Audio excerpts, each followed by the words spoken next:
और इजराइल लगातार हिंसक रहा है 50 वर्षों में। जो इजराइल कर रहा वो तो किसी भी तरह से, यानी ये मानना कि इजराइल बच्चों को, अस्पतालों को, स्कूलों को, पूरी बस्तियों को कारपेट बॉम्बिंग से नष्ट करने का कोई नैतिक अधिकार मिल गया है, ये तो बहुत ही विचित्र बात है। आतंकवादी तो आप किसी को बता दीजिए, किसान आंदोलन में किसान जब थे तो उनको भी आतंकवादी बता दिया गया था। आतंकवादी ये तो जुमले हैं, इनसे कुछ फर्क नहीं पड़ता।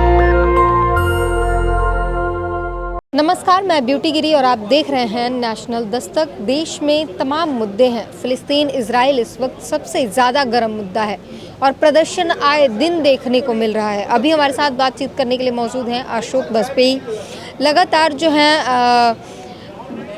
आप इनको जानते होंगे, जो है पोइट हैं और तमाम जो है इनकी संस्कृतियाँ आप देखते होंगे, कलाकृतियाँ जो लिखते हैं वो आप जानते होंगे। सर, क्या कहेंगे जिस तरीके से इजराइल फ़िलिस्तीन पर हमारी सरकार का, भारत सरकार का कोई रुख सामने नहीं आ रहा, वो दोनों के समर्थन में है। लोग एक रुख जानना चाहते हैं कि आप फ़िलिस्तीन के समर्थन में हैं या इजराइल के समर्थन में, क्या कहेंगे?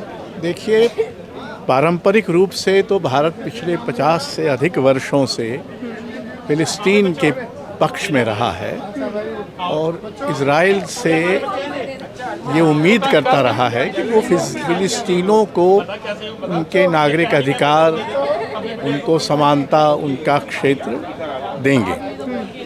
इजराइल ने ये नहीं किया है और इजराइल लगातार हिंसक रहा है 50 वर्षों में।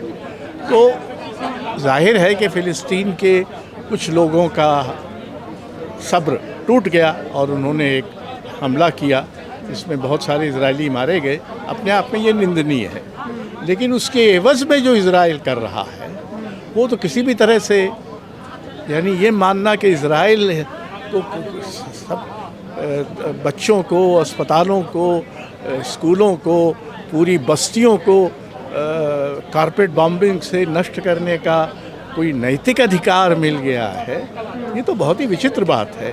और जहाँ तक भारत के पढ़े लिखे, समझदार, विवेकशील, लोकतांत्रिक मानस रखने वाले लोगों का संबंध है, वो इस समय फिर फ़िलिस्तीनियों के साथ हैं और इजराइल के विरोध में। लेकिन देश में एक ऐसा माहौल है कि फ़िलिस्तीन के समर्थक जो कर रहे हैं, समर्थन में हैं, उन्हें आतंकवादी बताया जा रहा है कि आतंक के समझ में।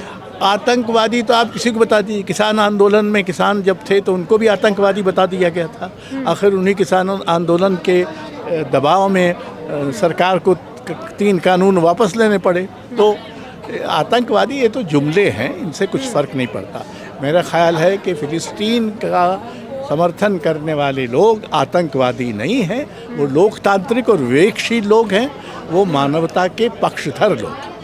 हमास पे सवाल उठ रहे हैं कि हमास आतंकी संगठन है और हमास का समर्थन करने वाले कभी लोकतांत्रिक नहीं हो सकते। ये तो देखिए, हमास ने जो किया है उसकी निंदा ज़रूर की जानी चाहिए, लेकिन हमास को आतंकवादी इसीलिए घोषित कर दिया जाए कि उसने इतनी सारी हत्याओं का एक बदला लेने का गलत सही इस्तेमाल किया। आखिर इजरायली जो करते रहे हैं गज़ा में पिछले 4-5 दशकों से, उसका एक तरह का बदला लेने की कोशिश की। अपने आप में वो निंदनीय है, इतनी हिंसा और हत्या नहीं होनी चाहिए, लेकिन इससे फ़िलिस्तीनी लोगों का जो अपना लक्ष्य है, अपनी ज़मीन पर फिर से अपना देश बनाने का, वो तो खंडित नहीं हो जाता, वो तो बाधित नहीं हो जाता, वो तो आतंकवाद के घेरे में नहीं आ जाता। एक तरफ प्रधानमंत्री जो है वो इजराइल के समर्थन में खड़े होते हैं, ट्वीट करते हैं, बयान देते हैं, दूसरी तरफ फ़िलिस्तीन को राहत सामग्री भेजते हैं। तो समझना मुश्किल हो रहा है कि प्रधानमंत्री करना क्या चाह रहे हैं। तो प्रधानमंत्री से पूछे ना, हम क्या जाने। हम तो प्रधानमंत्री कोई रणनीति है क्या होगी, मैं नहीं जानता, मैं तो प्रधानमंत्री को नहीं समझ पाता हूँ। तो इसलिए मैं कैसे कह सकता हूँ कि वो क्या कर रहे हैं। तो आपने सुना जो कुछ भी इन्होंने कहा। फ़िलिस्तीन इजराइल का मुद्दा जो है सबसे ज़्यादा इस समय चर्चे में है और हर कोई जो है फ़िलिस्तीन के समर्थन में है। तमाम लोग जो हैं, हर किसी का यही कहना है कि फ़िलिस्तीन निर्दोष है, उसके साथ जो कुछ अत्याचार हो रहे हैं वो थम जाना चाहिए। इजराइल का जो साथ दे रहे हैं उन्हें एक बार सोचनी चाहिए, जो कुछ वहाँ की भूभाग पर कब्जा हुआ है और जो कुछ इतिहास रहा है, एक बार उन्हें वो देखना चाहिए। उसके बाद सोचना चाहिए कि हम गलत का समर्थन कर रहे हैं या सही का समर्थन कर रहे हैं। पूरी बातचीत पर अपनी प्रतिक्रिया जरूर दीजिए। कैमरामैन तौहीद के साथ ब्यूटी गिरी, नेशनल दस्तक। नेशनल दस्तक की आपसे गुजारिश है कि अगर इसको बचाना चाहते हैं तो नेशनल दस्तक को सब्सक्राइब करने के लिए रेड कलर के सब्सक्राइब बटन को दबाएं, फिर बेल आइकन की घंटी दबाएं। नेशनल दस्तक को बचाने के लिए बहुत जरूरी है कि हर खबर को शेयर करें, लाइक करें, कमेंट जरूर करें।